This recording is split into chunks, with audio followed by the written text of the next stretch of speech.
Class 12th में कैसे पास हो या कैसे नंबर लाएं। जब भी ये सवाल किसी टीचर से आप पूछते हो तो हर टीचर का एक ही जवाब होता है कि भाई एनसीईआरटी कर लो, प्रीवियस ईयर क्वेश्चन कर लो। प्रीवियस ईयर की बात बाद में करते हैं, पहले एनसीईआरटी पे आते हैं। जब आप अपनी एनसीईआरटी खोलते हो तो आपको दिखता है यार इतने सारे क्वेश्चन है, क्या सारे करूं? तो एनसीईआरटी की रिवीजन कैसे करें हमें ये नहीं समझ में आता। तो आज इस वीडियो में एक हैक बताने वाला हूं जिससे कि आप एनसीईआरटी की रिवीजन को फटाफट कर सकते हो। पहली चीज कि मैं आपको सारे एनसीईआरटी के जो इंपॉर्टेंट क्वेश्चन है जिसको करने से आपकी पूरी एनसीईआरटी कवर हो जाएगी। अगर 10 है तो उसमें से 3 या 4 क्वेश्चन मैं सिलेक्ट कर दूंगा जिससे कि आपके वाइडली रेंज पर 10 के 10 क्वेश्चन कवर हो जाए।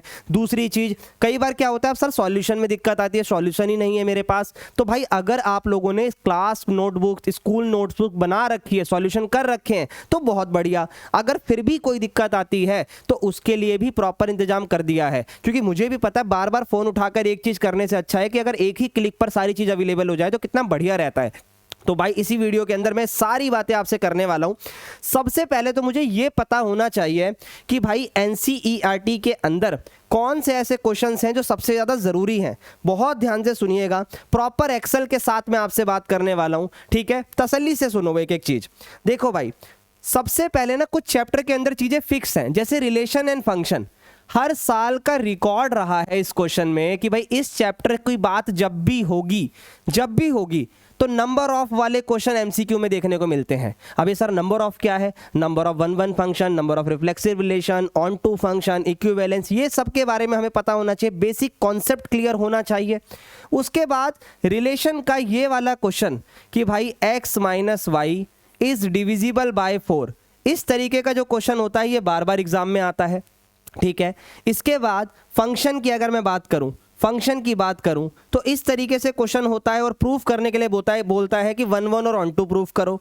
कुछ इस तरीके के क्वेश्चन जिसमें a कोमा b का रिलेशन c कोमा d के साथ दिया हुआ है और ये रिलेशन तब सेटिस्फाइड होगा जब AD BC के बराबर होगा। हालांकि ये सारे क्वेश्चन मैं इस प्लेलिस्ट के अंदर करवा रहा हूँ, प्लेलिस्ट आपको मिल जाएगी प्लेलिस्ट के सेक्शन में जाके।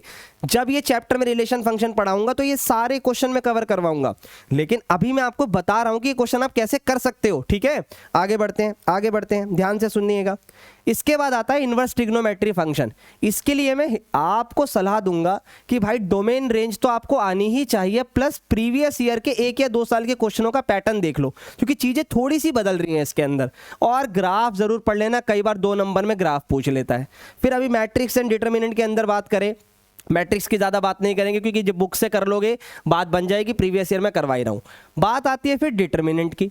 तो डिटर्मिनेंट में ना इस तरीके के क्वेश्चन कि भाई आपको 2 वैल्यू दे दी, ठीक है, 2 डिटर्मिनेंट या मैट्रिक्स दे दी, इनके प्रोडक्ट को यूज करके उन 3 इक्वेशन को सॉल्व करो जो अपने को दी हुई है। अब वो 3 इक्वेशन कैसे भी हो सकती हैं, ठीक है? सुनते जाना पूरी बात। कॉन्टिन्यूटी एंड डिफरेंशिएबिलिटी की अगर मैं बात करूं तो आप इसमें बुकों को कम ही रेफर करना, जो सिलेक्टेड दिए हैं उसको करने के बाद इसके प्रीवियस ईयर क्वेश्चन तो मस्ट है, इसको करे बिना जाना ही मत। मैं आपको कॉन्टिन्यूटी की अगर बात करूं ना तो कॉन्टिन्यूटी में तो सिर्फ प्रीवियस ईयर ही देखो भाई, बुक को नहीं भी देखोगे तो भी चलेगा। डिफरेंशिएबिलिटी के 2-4 क्वेश्चन है जिसको देखने की हमें जरूरत है। फिर अपना AOD, maxima, integration, application of integration, differential equation, ये सब हम बुक से फॉलो कर सकते हैं। फिर आएगा हमारा चैप्टर 10 वेक्टर 3D, ठीक है भाई? तो वेक्टर को भी बुक से कर लो, पर 3D वाले में मैं आपको सलाह दूंगा कि इमेज वाले क्वेश्चन बुक के अंदर नहीं है, ठीक है? और अपने इंटरसेक्शन वाले क्वेश्चन भी बुक के अंदर नहीं है। तो ये कहां कवर करेंगे? मैंने लेक्चर में कवर करवा रखा है, आप जाके देख सकते हो प्लेलिस्ट के अंदर, ठीक है भाई? ये क्वेश्चन आपको कवर करने हैं एनसीईआरटी से अलग। फिर लास्ट एलपीपी तो हो जाएगा हमारा। एलपीपी के अलावा प्रोबेबिलिटी के अंदर कई सारी जो किताबें हैं, ओल्ड एनसीईआरटी, न्यू एनसीईआरटी, तो न्यू एनसीईआरटी में से भी ना पीडी का टॉपिक डिलीट कर दिया है, प्रोबेबिलिटी डिस्ट्रीब्यूशन का टॉपिक डिलीट कर दिया है, लेकिन पेपर में प्रोबेबिलिटी डिस्ट्रीब्यूशन से क्वेश्चन बन ही रहा है हर बार। तो भाई इसको भी अंडर एस्टिमेट करना। एनसीईआरटी में नहीं है, मैंने प्रोबेबिलिटी का लेक्चर अपलोड कर रखा है, लास्ट में जाना, आखिरी के 30 मिनट के अंदर आपको दिख जाएंगे। उन क्वेश्चन को जरूर करना, अंडर एस्टिमेट मत करना। इस तरीके से आप अपनी रिविजन कर सकते हो। अब बात करते हैं कि सर कौन कौन से क्वेश्चन हम एनसीईआरटी के कर सकते हैं। तो देखो भाई, सबसे पहले अगर मैं बात करूं आपसे रिलेशन फंक्शन, देखो एक्सरसाइज लिख दी 1.1, 1.2, कौन कौन से क्वेश्चन आपको करने हैं, मिसलेनियस के कौन से करने हैं और एग्जाम्पल कौन से करने हैं। पूरी बात सुनते चलना भाई, पूरी बात सुनते चलना, देखते जाओ। इसके बाद इनवर्स ट्रिग्नोमेट्री में भी मैंने आपको बता दिया, एग्जाम्पल बता दिए। फिर ऐसे ही अपना मैट्रिक्स हो गया, डिटर्मिनेंट देखो, ठीक है, देखते चलो। उसके बाद अगर मैं बात करूं कॉन्टिन्यूटी एंड डिफरेंशिएबिलिटी के अंदर, देखो 5.1 के मैंने इतने से क्वेश्चन दिए हैं। अगर आप ये भी नहीं करते तो आप प्रीवियस ईयर कर लो, बात बन जाएगी इसके अंदर, ठीक है। फिर अगर मैं बात करूं एप्लीकेशन ऑफ डेरिवेटिव के, देखो सिलेक्ट करके दे दिए। इसमें ना एक चीज़ याद रखना, ये जो 6.3 है ये मैक्सिमम मिनिमम वाली एक्सरसाइज है। 17 से 27 जो क्वेश्चन है ना वो 5 मार्क्स के प्रूफ करने वाले क्वेश्चन है। एग्जाम का पैटर्न कहता है कि अब प्रूफ करने वाले क्वेश्चन नहीं आते हैं, अब उसकी जगह ना केस स्टडी ने ले ली है। बहुत पिछले कई साल से पैटर्न देखा जा रहा है। तो मैं इन्हीं क्वेश्चन को ना कैसे केस स्टडी में हम कर सकते हैं, मैं अपने इस लेक्चर में दिखाने वाला हूं, तो सब्सक्राइब कर लेना, वीडियो आएगी तो अच्छे से उसे देख लेना। उसके बाद सेम इंटीग्रेशन, बहुत बड़ी यार, बहुत बड़ी एक्सरसाइज है, बहुत बड़ा चैप्टर है। मैंने कोशिश करी है कि कम क्वेश्चनों में इसको कवर अप कर पाऊँ, ये देख सकते हो आप। और ये बहुत ही ज़्यादा रिसर्च करके मैंने आपके लिए लाया हूँ भाई, प्रीवियस ईयर भी एनालिसिस करा कि किस तरीके के क्वेश्चन ज़्यादा आता है।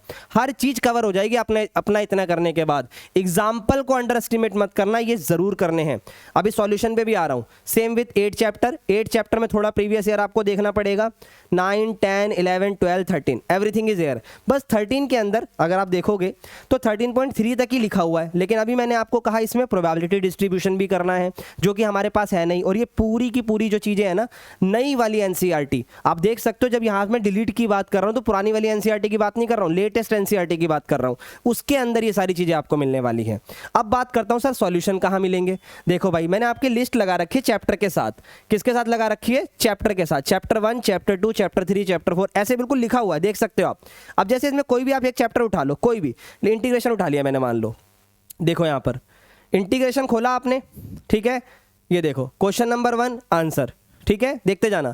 क्वेश्चन 2, क्वेश्चन 3, तो मतलब अगर आप एनसीईआरटी सॉल्व कर रहे हो और आपको आंसर भी नहीं मिल रहा, तो भाई आंसर का भी इंतजाम कर दिया है। अब ये सब मिलेगा कहाँ? ये सब कहाँ मिलेगा भाई? इसके नीचे टेलीग्राम का लिंक है, ठीक है, टेलीग्राम पर जाओ। टेलीग्राम के अंदर ये चीज़ आपको पीडीएफ मिल जाएगी, इसी नाम से मिलेगी एनसीईआरटी सॉल्यूशंस, और इसकी मिलेगी एनसीईआरटी क्रक्स, ठीक है। इस तरीके से आप ले सकते हो, या इसको मैं दोबारा नेमिंग करवा दूंगा, list of important NCERT questions. तो आई होप ये सारी चीज़ें क्लियर हो गई होंगी आप लोगों को, ये सारी चीज़ें क्लियर हो गई होंगी। अब बात कर लेते हैं भाई, अगर आप लोग चैप्टर्स पढ़ रहे हो तो मैं एक पूरी प्लेलिस्ट रेडी कर रहा हूँ, जिसमें मैंने आपको एलपीपी के ऐसे क्वेश्चन करवाए हैं ना कि पेपर में आप फंस ना जाओ, क्योंकि ऐसा हो सकता है आसान चैप्टर होने के बावजूद आप पेपर में फंस जाओ।